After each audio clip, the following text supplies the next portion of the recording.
আজকে বাবার শুভ জন্মদিন, তাই সকাল থেকে আমাদের বাড়িতে ব্যস্ততার সীমা নেই।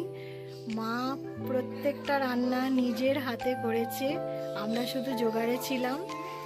আজকের মেনুতে আছে ভাত, 5 রকমের ভাজা, ডাল, আলু ফুলকপির তরকারি, মাছের ঝাল, চাটনি, পায়েস, আম, মিষ্টি, পান আর ফল।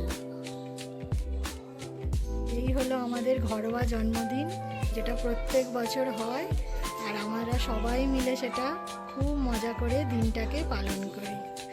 আর বাবা একদম ড্রেস পরে রেডি, কারণ বাবাকে এবার অফিসে ছুটতে হবে। কোনো জন্মদিনেই আমরা বাবাকে বাড়িতে পাই না, কারণ বাবার ডিউটিতে একদম সবসময় পারফেক্ট, সে জন্মদিনই হোক আর যাই হোক।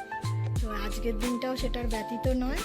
জন্মদিনের দিনও তাড়াতাড়ি করে খেয়ে দিয়ে এবার ট্রেন ধরতে ছুটবে।